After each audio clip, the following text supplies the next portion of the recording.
నమస్కారం ADB news కు స్వాగతం. ముందుగా హెడ్లైన్స్.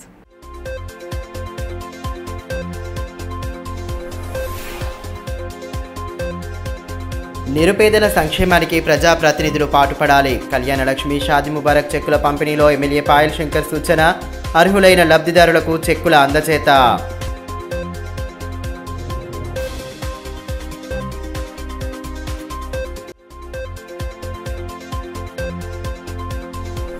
ప్రమాదానికి గురైన ప్రైవేట్ ట్రావెల్స్ బస్సు. ఆదిలాబాద్ నుండి హైదరాబాద్కు వెళ్తున్న క్రమంలో జరిగిన దుర్ఘటన. పట్టణానికి చెందిన ఓ యువకుడి దుర్మరణం. 28 మందికి తీవ్ర గాయాలు.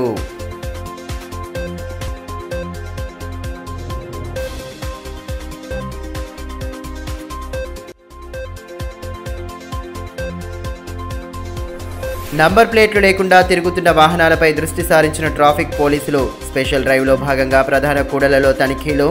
నంబర్ ప్లేట్ లేకుండా వాహనాలు నడిపితే చీటింగ్ కేసులు నమోదు చేస్తామని సీఐ స్పష్టీకరణ.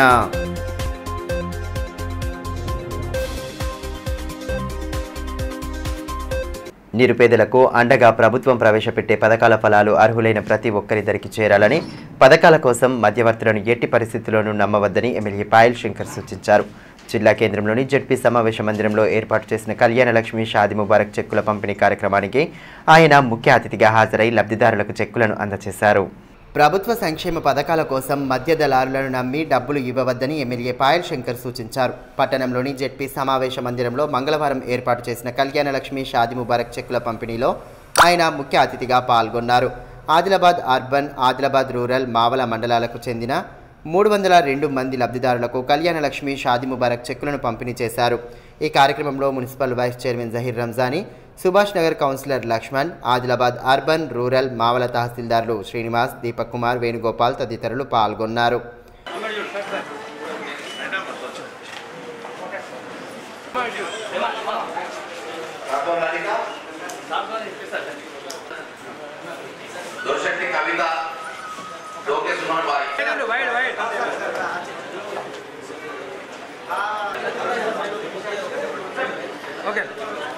ఈ సందర్భంగా ఎమ్మెల్యే పాయల్ శంకర్ మాట్లాడుతూ ప్రజా సంక్షేమమే ప్రజాప్రతినిధుల అంతిమ లక్ష్యమని అన్నారు.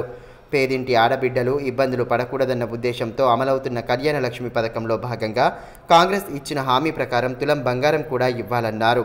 ఈ విషయాన్ని అసెంబ్లీలో ప్రస్తావిస్తానని పేర్కొన్నారు. నియోజకవర్గ అభివృద్ధికి పూర్తి చర్యలు తీసుకుంటున్నట్లు తెలిపారు.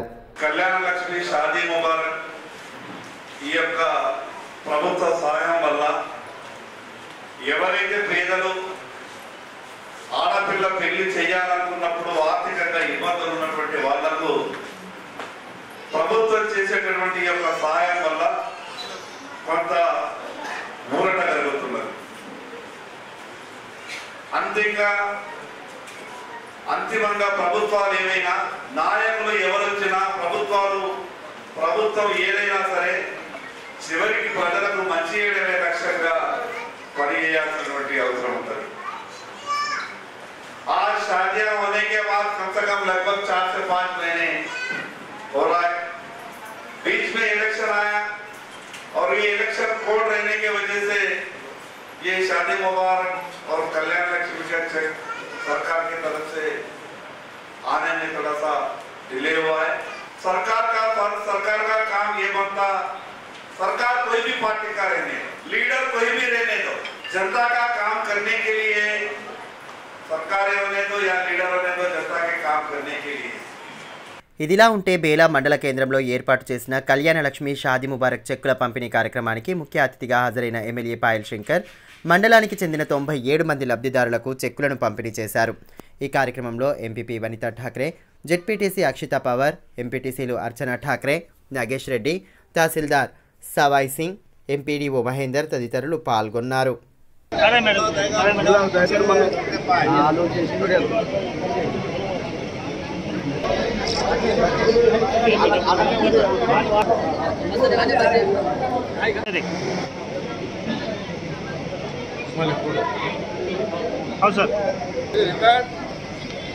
నంబర్ ప్లేట్లు లేకుండా వాహనాలు నడిపితే చీటింగ్ కేసులు సైతం నమోదు చేస్తామని ట్రాఫిక్ సిఐ ప్రణయ్ కుమార్ స్పష్టం చేశారు. మంగళవారం స్థానిక కలెక్టర్ చౌరస్తాలో స్పెషల్ డ్రైవ్ నిర్వహించి నంబర్ ప్లేట్లు పెట్టకుండా తిరుగుతున్న వాహనాలను పట్టుకున్నారు. నంబర్ ప్లేట్లు లేకుండా వాహనాలు నడిపితే చట్టపరంగా తగు చర్యలు తప్పవని ట్రాఫిక్ సిఐ ప్రణయ్ కుమార్ హెచ్చరించారు. స్థానిక కలెక్టర్ చౌరస్తాలో మంగళవారం ట్రాఫిక్ పోలీసులు స్పెషల్ డ్రైవ్ నిర్వహించి నంబర్ ప్లేట్ లేకుండా తిరుగుతున్న వాహనాలను పట్టుకున్నారు. నంబర్ ప్లేట్ బిగించిన తరువాత పాత చలాన్లు ఉంటే వాటిని కట్టించారు. వాహనదారులకు ట్రాఫిక్ నియమాలపై కౌన్సిలింగ్ అందించారు.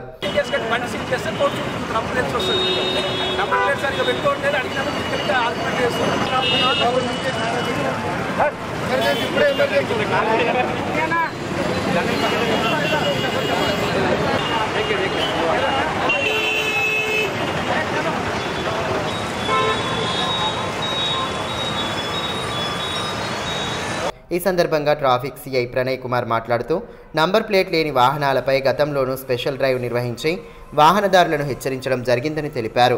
మార్పు లేని కారణంగా ఉన్నతాధికారుల సూచనల మేరకు స్పెషల్ డ్రైవ్ నిర్వహించామని పేర్కొన్నారు. నంబర్ ప్లేట్ లేకుండా రోడ్లపైకి వాహనాలు వస్తే చీటింగ్ కేసులు సైతం నమోదు చేస్తామని స్పష్టం చేశారు. ట్రాఫిక్ నియమాలను పాటిస్తూ సురక్షిత ప్రయాణాలు చేయాలని సూచించారు. 4 నెలల క్రితం కూడా ఈ వితౌట్ నంబర్ ప్లేట్ లేని 2 వీలర్ 4 వీలర్ 3 వీలర్ గురించి స్పెషల్ డ్రైవ్ చేసి అప్పుడు చెప్పడం జరిగింది. పట్టణ ప్రజలు దయచేసి నంబర్ ప్లేట్ లేకుండా బయటకు వెళ్ళొద్దని చెప్పడం జరిగింది. అయినప్పటికీ కూడా ఇప్పటి వరకు కూడా ఎవరు కూడా సరిగా నంబర్ ప్లేట్లు ముందుంటే వెనకాల ఉండకపోవడం, వెనకాల ఉంటే ముందు ఉండకపోవడం చేస్తున్నారు. కొన్ని బండ్లకైతే నంబర్ ప్లేట్స్ అసలు పెట్టుకోవడం లేదు.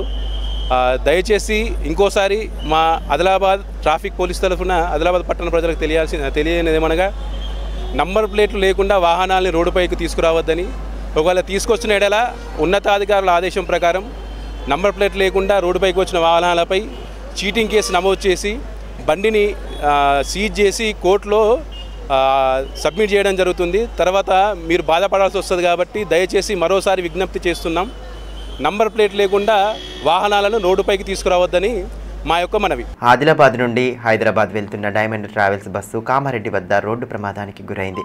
వెనుక నుండి లారీని బస్సు ఢీకొన్న ఘటనలో పట్టణానికి చెందిన అఫ్సర్ ఖాన్ అనే విద్యార్థి అక్కడికక్కడే మృతి చెందాడు. మరో 28 మంది ప్రయాణికులు తీవ్ర గాయాల పాలు కాగా వారిని హుటాహుటిన ఆసుపత్రికి తరలించారు. ఆదిలాబాద్ నుండి సోమవారం రాత్రి హైదరాబాద్కు బయలుదేరిన డైమండ్ ట్రావెల్స్ బస్సు కామారెడ్డి వద్ద ఘోర రోడ్డు ప్రమాదానికి గురైంది. ఇటీవల ఓ ప్రైవేటు ట్రావెల్స్ బస్కు నిర్మల్ వద్ద జరిగిన ప్రమాదం మరవక ముందే తాజాగా మరో ప్రమాదం చోటు చేసుకోవడంతో స్థానికులు ఆందోళన వ్యక్తం చేస్తున్నారు. సోమవారం రాత్రి ఆదిలాబాద్ నుండి బయలుదేరిన బస్సు కామారెడ్డి మండలం క్యాసంపల్లి గ్రామ శివారులో ప్రమాదానికి గురైంది. లారీని వెనుక నుంచి బస్ ఢీకొనడంతో ప్రమాదం చోటు చేసుకోగా అందులో ప్రయాణిస్తున్న అఫ్సర్ ఖాన్ అనే విద్యార్థి అక్కడికక్కడే మృతి చెందాడు. మరో 28 మంది ప్రయాణికులకు తీవ్ర గాయాలయ్యాయి. ప్రమాదాన్ని గమనించిన స్థానికులు క్షతగాత్రులను బయటకు తీసి కామారెడ్డి ఏరియా ఆసుపత్రికి తరలించారు. పట్టణంలోని అంబేద్కర్ నగర్కు చెందిన అఫ్సర్ ఖాన్ ప్రమాదంలో మృతి చెందడంతో బాధిత కుటుంబంలో తీవ్ర విషాదం నెలకొంది. ఇక ప్రమాదం గురించి సమాచారం అందిన వెంటనే ఇక్కడి నుండి బాధిత కుటుంబ సభ్యులు కామారెడ్డికి పయనమయ్యారు. హైదరాబాద్కు బయలుదేరిన వారి యోగక్షేమాలను సంబంధికులు అడిగి తెలుసుకున్నారు. అయితే ప్రమాద ఘటనపై కామారెడ్డి పోలీసులు కేసు నమోదు చేసి దర్యాప్తు జరుపుతున్నారు. సంకటహార చతుర్థి పర్వదినాన్ని పురస్కరించుకొని పట్టణంలోని మహాగణపతి దేవాలయంలో ప్రత్యేక పూజలు జరిపారు. ఉదయం నుండే ఆలయంలో భక్తుల తాకిడి కనిపించగా వేద పండితుల మంత్రోచ్చారణల నడుమ పూజలు హారతులతో గణనాథుడిని కొలిచారు. సంకటహార చతుర్థిని పురస్కరించుకొని పట్టణంలోని గణపతి ఆలయాలలో భక్తుల తాకిడి కనిపించింది. స్థానిక రిమ్స్ ఆవరణలోని మహాగణపతి దేవాలయంలో ఉదయం నుండే భక్తులు ప్రత్యేక పూజలు జరిపారు. చతుర్థి సందర్భంగా ఉపవాస దీక్షలు ఆచరించిన భక్తజనం విఘ్నేశ్వరుడిని దర్శించుకొని పూజాది క్రతువుల్లో భాగస్వామ్యులయ్యారు.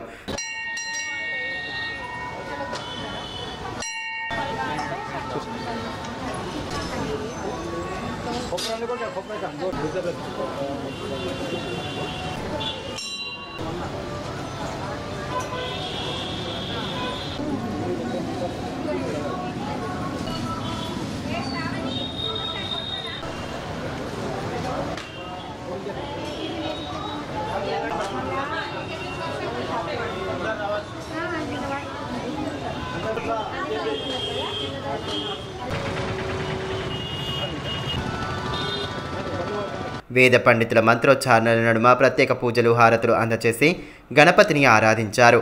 పట్టణంతో పాటు చుట్టుపక్కల ప్రాంతాల నుండి పెద్ద ఎత్తున భక్తులు ఆలయాన్ని దర్శించుకోవడంతో ఆలయ ప్రాంగణం కిటకిటలాడింది. సంకటహార చతుర్థి ప్రాశస్త్యాన్ని భక్తులకు పండితులు వివరించారు. ఇక భక్తులకు ఎటువంటి ఇబ్బంది తలెత్తకుండా కమిటీ సభ్యులు పూర్తి ఏర్పాట్లు చేపట్టారు.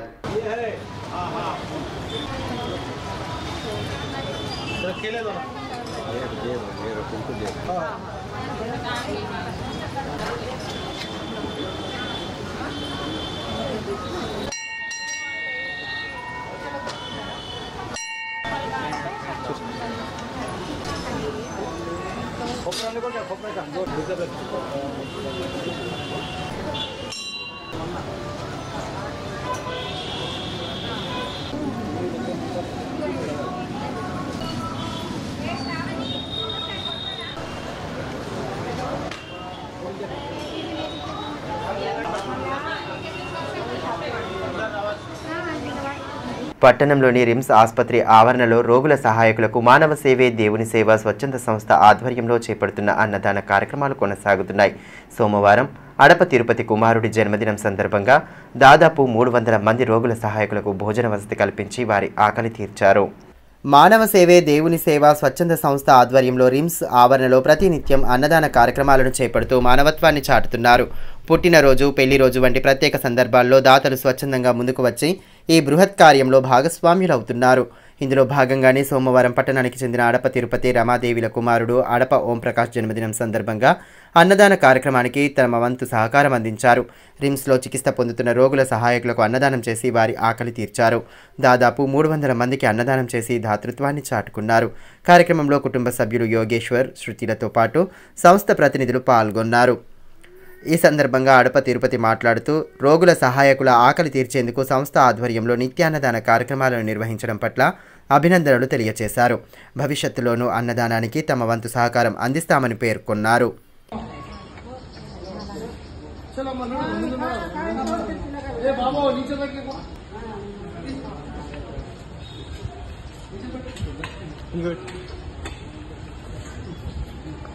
ఈ కార్యక్రమాన్ని మరి జరుపుతున్న మా సాయిని రవి, మరి శ్రీధర్ గారు, వీరందరికీ ముఖ్యంగా ప్రత్యేకించి ధన్యవాదాలు తెలుపుతూ మరి ఈరోజు మా చిన్న కుమారుడైనటువంటి అడప ఓంప్రకాష్ గారి జన్మదిన సందర్భంగా మరి ఈరోజు మేము అన్నదానం చేయడం జరిగింది. ప్రతి సంవత్సరము మా కుమారులైనటువంటి 2 కుమారులు నా జన్మదిన సందర్భంగా ప్రతి సంవత్సరం ఇక్కడ అన్నదానం చేస్తున్నాం. మిగతా వారు కూడా ఇక్కడ అన్నదానం చేస్తే చాలా మంచిది. ఈ అన్నదానం అన్నిటికంటే చాలా గొప్పది కాబట్టి అన్నదానం కంటే మించిన దానం ఏది లేదని చెప్పి పెద్దలు చెప్తారు. కాబట్టి ఈ అన్నదానాన్ని అందరూ కూడా ప్రజలు కూడా దీంట్లో పాల్గొనాలని కోరుకుంటున్నారు. జిల్లా కేంద్రంలోని CCI క్వార్టర్స్లో సోమవారం రాత్రి దొంగతనం జరిగింది. ఇంట్లోని ఫర్నిచర్, ఫ్రిడ్జ్ను దుండగులు ఎత్తుకెళ్లగా ఉదయం ఇంటికి వచ్చి చూసిన బాధితుడు వెంటనే విషయాన్ని పోలీసులకు చేరవేశారు. పోలీసులు ఘటనా స్థలానికి చేరుకుని వివరాలు సేకరించారు. ఆదిలాబాద్ పట్టణంలోని CCI క్వార్టర్స్లో సోమవారం రాత్రి దొంగతనం చోటు చేసుకుంది. ఖాళీగా ఉన్న క్వార్టర్స్లో దొంగతనం చేసిన దుండగులు గ్యాస్ సిలిండర్, ఫ్రిడ్జ్, ఫర్నిచర్ ఎత్తుకెళ్లారు. మంగళవారం ఉదయం ఇంట్లోకి వెళ్లి చూసిన బాధితులు పోలీసులకు సమాచారం ఇవ్వడంతో వారు అక్కడికి చేరుకొని వివరాలు సేకరించారు. ఈ సందర్భంగా బాధితుడు నరసింహస్వామి మాట్లాడుతూ CCI యాజమాన్యం నుండి తమకు రావాల్సిన డబ్బులు రావడం లేదని ఆవేదన వ్యక్తం చేశారు. అధికారులు క్వార్టర్స్ ఖాళీ చేయాలని ఒత్తిడి తీసుకురావడంతో ఇంట్లోనే సామాన్లు వదిలి నెల క్రితం వేరే చోటుకి వెళ్ళినట్లు చెప్పారు. ఉదయం వచ్చి చూసేసరికి తాళం పగిలి ఉందని, ఇంట్లోని గ్యాస్ సిలిండర్, ఫ్రిడ్జ్, ఫర్నిచర్, ఇతర వంట సామాన్లు కనిపించలేదని వాపోయారు. CCI యాజమాన్యం తమను ఇబ్బందులకు గురి చేయడం సరికాదని వెంటనే తమకు రావాల్సిన నగదు అందించాలని కోరారు. బాధితుడి ఫిర్యాదు మేరకు పోలీసులు కేసు నమోదు చేసి దర్యాప్తు జరుపుతున్నారు. మా యొక్క CCI ఎంప్లాయీస్గా మేము పనిచేశాము. బిఫోరే మాకు VSS ఇచ్చారు, 2017 ఇచ్చారు. 2016కి వెళ్ళే మాకు డిసెంబర్ వరకే జీతాలు ఇచ్చారు. 2017 వరకు స్టార్టింగ్కి వెళ్ళి జనవరి, ఫిబ్రవరి, మార్చికి వెళ్ళి ఇవ్వలేదు. గవర్నమెంట్ టేకప్ చేసింది ఏంటంటే కోర్టులో కేసు వేసినప్పుడు 2007కి వెళ్ళి 2015 నాడు కోర్టు కేసు డిస్మిస్ చేసేది. డిస్మిస్ చేసిన వెంటనే VSS గవర్నమెంట్ అప్లికేషన్ పెట్టమన్నది. ఆ అప్లికేషన్ కూడా వాళ్ళు ఏం చేశారంటే 2007 నాడు పర్మిషన్ తీసుకున్నది. అప్పటి వరకు VSS క్లోజర్ కాలేదు మా కంపెనీ. 2008 నాడు క్లోజర్ అయిపోయింది కంపెనీ. కానీ వీళ్ళు చేసేది ఏంటంటే 2008 తర్వాత పర్మిషన్ తీసుకున్నట్టు మాకు తప్పుడుగా అప్లికేషన్ పెట్టమని బలవంతంగా అప్లికేషన్ ఇచ్చారు. మేము అబ్జెక్షన్ చేసుకుంటా VSS ఫాము అప్లికేషన్ పెట్టాము. కోర్టులో ఉంది, ఇంకా డిసిషన్ కాలేదు. అయితే ఇక్కడ ఏంటంటే వీళ్ళు సరి అయిన మాకు స్కీమ్ను ఇంప్లిమెంటేషన్ చేయలేదు ఒకటి. అయితే ఎప్పుడైతే మేము 2017 నాడు బలవంతంగా వీళ్ళు VSS స్కీమ్లో పంపారో మాకు సర్వీస్ ఉండగానే తీసేశారు. అయితే అంతకుముందు 2016 వరకు ఎవరైతే ఎంప్లాయీస్ ఉన్నారో యాజ్ ఆన్ డేట్లో వాళ్ళకి డబ్బులు కట్టించుకుంటూ వెళ్ళిపోయారు. మాకు మాత్రం 2008 నాడే డబ్బులు ఇస్తామని గవర్నమెంట్ వాళ్ళు మేనేజ్మెంట్ అనుట్లా మేము యాక్సెప్ట్ చేయలేదు. యాక్సెప్ట్ చేయకుండానే కోర్టు ద్వారా పోయినాము. అయితే కొంతమందికి ఏం చేశారంటే అన్అఫీషియల్గా ఒక లిస్టు ప్రకారము గ్రాడ్యుయేట్కి ఇంత వస్తుంది, మీ యొక్క పెన్షన్ అమౌంట్ స్కీమ్ ప్రకారం ఇంత వస్తుందని జనరల్గా ఇచ్చారు, కానీ అది బ్లఫ్కి ఇచ్చారు. అది నా దగ్గర ఉంది, ఆ రికార్డు ఉంది. నాకు ఇచ్చింది 2018 నాడు ఇచ్చాడు. 2015 నాడే వేసి స్కీమ్లో వెళ్ళిపోయినాం. కానీ ఆ లెటర్ ప్రకారం నాకు డబ్బులు ఇస్తే ఎప్పుడో క్వార్టర్ కాల్ చేసేవాడిని. ఆ డబ్బులు ఇవ్వలేదు, బలవంతంగా కరెంటు కట్ చేయడము, నీళ్లు కట్ చేయడము ఇబ్బంది పెడుతుంటే మేము మాకు వచ్చే పెన్షను ఈపీఎఫ్ పెన్షన్ 2595 నాకు వస్తుంది. అలాంటప్పుడు మేము ఎట్లా ఉండగలుగుతాం? ఆ బాధతో మేము వెళ్ళిపోయాము. మధ్య మధ్య వచ్చుకుంటా ఇక్కడ వండుకొని తిని క్వార్టర్ కాల్ చేయకుండా హ్యాండ్ ఓవర్ చేస్తామంటే కూడా ఎవరు పట్టించుకోలేదు. దానివల్ల మాకు ఇబ్బంది అయింది.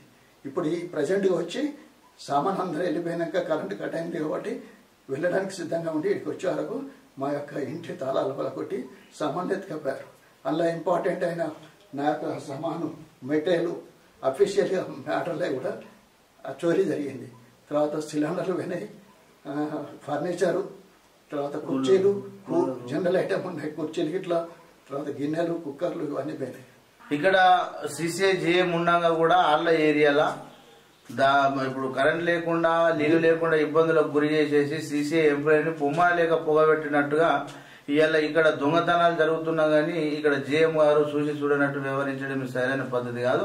వాళ్ళకి రావాల్సిన బకాయిలు ఏవైతున్నాయో వాళ్ళు ఇస్తే ఎప్పుడంటే అప్పుడు పోవడానికి సిద్ధంగా ఉన్నారు.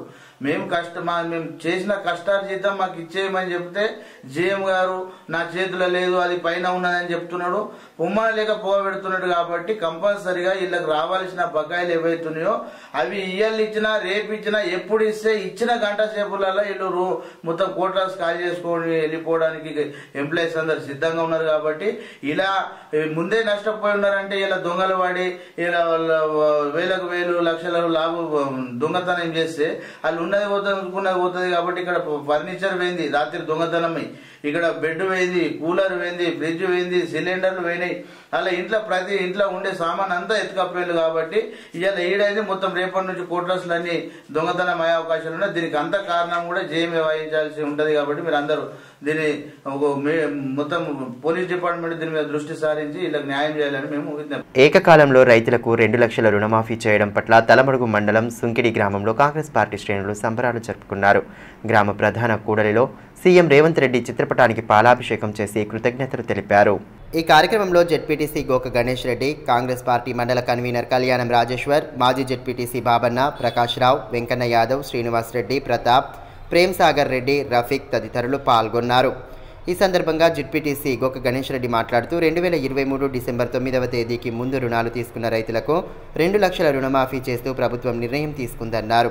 ఆగస్టు 15 లోపు రుణమాఫీ చేసి తీరుతామని ఆశాభావం వ్యక్తం చేశారు. కాంగ్రెస్ పార్టీ ఏదైతే మాట ఇచ్చిందో అధికారంలో వస్తే రైతులకు 2 లక్షల రూపాయలు ఒకేసారి రుణమాఫీ చేస్తామని ఆ మాటకు కట్టుబడి ఉండి మొన్న జరిగిన క్యాబినెట్ మీటింగ్లో తెలంగాణ రైతు సోదరుల యొక్క 31,000 కోట్ల రూపాయలు ఒకేసారి 2 లక్షల రూపాయలు మాఫీ చేయడానికి క్యాబినెట్ ఆమోదం మీద ఇవ్వడం చాలా సంతోషం. తలమడుగులోని ప్రాథమిక సహకార సంఘ కార్యాలయంలో మంగళవారం సర్వసభ్య సమావేశాన్ని నిర్వహించారు. సహకార సంఘం చైర్మన్ ముడుపు దామోదర్ రెడ్డి నేతృత్వంలో సమావేశం జరగగా వివిధ అంశాలపై సభ్యులు సుదీర్ఘంగా చర్చించారు. సంఘం ద్వారా చేపడుతున్న కార్యక్రమాలు, రైతులకు అందిస్తున్న రుణాలు, సంఘ అభివృద్ధి, ఇతరత్ర అంశాలపై సుదీర్ఘ చర్చ జరిగింది. కార్యక్రమంలో society vice chairman Padmakar Reddy, CEO Srinivas సభ్యులు పాల్గొన్నారు. అమౌంట్ 1,45,07,215 ఎస్సీఓ లోన్ మెంబర్స్ 770 మంది 9,31,28,000 రైతులకు సకాలంగా లోన్లు ఇచ్చే విధంగా ఆల్రెడీ ఇచ్చేసినాము లోన్లు. అదేవిధంగా ఫర్టిలైజర్ కానీ సీడ్స్ సోయాబీన్ కానీ ఇప్పుడు వర్షాలు పడుతున్నాయి కాబట్టి వాళ్ళకు అందుబాటు ఎలాగ ఇచ్చే విధంగా మేము అందరం కూర్చొని డిస్కస్ చేసుకుని ఏర్పాటు చేసుకున్నాము. మరి కర్వాడ మండలంలో 7-8 గోదాములు పెట్టేసుకొని అందులో ప్రతి 2 గ్రామాల్లో కలిసి ఫర్టిలైజర్ వెళ్ళే విధంగా అందరూ హెడ్ క్వార్టర్ వచ్చి తీసుకునేది లేకుండా ప్రతి 2 గ్రామాలకు గోదాములు పెట్టేసి ఫర్టిలైజర్ బాగా డిమాండ్ ఉంది కాబట్టి ఫర్టిలైజర్ వాడకం ఎక్కువైపోయింది కాబట్టి ఫర్టిలైజర్ నేరుగా రైతులకు అందే విధంగా ఈరోజు ఈ సమావేశంలో ఏర్పాటు చేసుకొని వాళ్ళకు పంపించే విధంగా ఏర్పాటు చేశాము. 7 గోదాములు తీసుకున్నాము లీజుగా. విద్యారంగంలో నెలకొన్న సమస్యలను పరిష్కరించాలని డిమాండ్ చేస్తూ ఏబీవీపీ ఆధ్వర్యంలో బుధవారం రాష్ట్ర వ్యాప్తంగా పాఠశాలల బంద్కు పిలుపునిచ్చినట్లు ఏబీవీపీ జిల్లా హాస్టల్ కన్వీనర్ మాడావార్ హరీష్ రెడ్డి తెలిపారు. బేలా మండల కేంద్రంలో మంగళవారం ఏర్పాటు చేసిన సమావేశంలో నాయకులు మనోజ్ రెడ్డి, కృష్ణ, అక్షయ్, సచిన్, సాయి, గజు తదితరులు పాల్గొన్నారు. ప్రైవేటు, కార్పొరేట్ స్కూళ్ల ఫీజుల నియంత్రణకు చట్టం తీసుకురావడంతో పాటు ప్రైవేటు పాఠశాలల్లో జరుగుతున్న బుక్స్, యూనిఫామ్ అమ్మకాలపై కఠిన చర్యలు తీసుకోవాలని నేతలు డిమాండ్ చేశారు. సర్కారు బడులలో నెలకొన్న సమస్యలను వెంటనే పరిష్కరించాలన్నారు. మెగా డిఎస్సి ద్వారా 24,000 ఖాళీలు భర్తీ చేయాలన్న డిమాండ్లను ప్రభుత్వం దృష్టికి తీసుకెళ్లేందుకు బంద్కు పిలుపునిచ్చినట్లు తెలిపారు. ఏబీవీపీ ఇచ్చిన పాఠశాలల బంద్కు యాజమాన్యాలు సహకరించి విజయవంతం చేయాలని కోరారు. తలమడుగు మండల జెడ్పీఎస్ఎస్ పాఠశాలలో చదివిన 1987-88 బ్యాచ్ పూర్వ విద్యార్థులు పాఠశాలకు 25,000 రూపాయల విలువ చేసే సౌండ్ బాక్స్ సిస్టమ్ను అందజేశారు. పూర్వ విద్యార్థులు రమేష్, రాములు, మధుకర్, శివాజీ తదితరులు పాల్గొన్నారు. పాఠశాలలో జరిపే సాంస్కృతిక కార్యక్రమాల కోసం ఉపయోగపడుతుందన్న ఉద్దేశంతో సౌండ్ బాక్స్ను అందించినట్లు పూర్వ విద్యార్థులు తెలుపగా వారిని హెచ్ఎం ప్రత్యేకంగా అభినందించారు. కార్యక్రమంలో వెంకటేశ్వర్, వినోద్ రెడ్డి, మురళీధర్, రాకేష్, రవీంద్రకుమార్, రాజేందర్, సుమలత, స్వప్న, నర్సయ్య, శ్రీనివాస్, అథావుల్లా ఖాన్ తదితరులు పాల్గొన్నారు. వార్తలు ముగించే ముందు హెడ్లైన్స్ మరోసారి.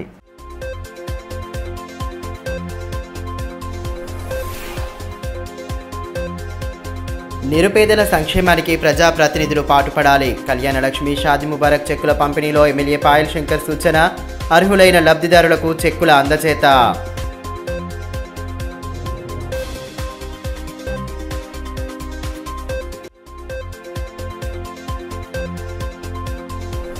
ప్రమాదానికి గురైన ప్రైవేట్ ట్రావెల్స్ బస్సు.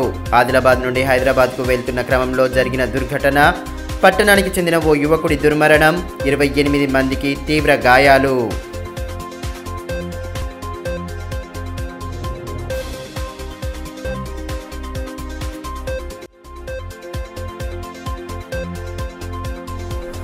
నంబర్ ప్లేట్లు లేకుండా తిరుగుతున్న వాహనాలపై దృష్టి సారించిన ట్రాఫిక్ పోలీసులు. స్పెషల్ డ్రైవ్లో భాగంగా ప్రధాన కూడళ్లలో తనిఖీలు.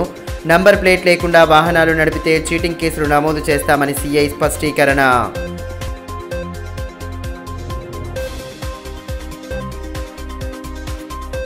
ఈ వార్తలు ఇంతటితో సమాప్తం. తిరిగి ప్రసారమయ్యే మరో బులెటిన్లో మళ్ళీ కలుసుకుందాం. అంతవరకు సెలవు. నమస్కారం.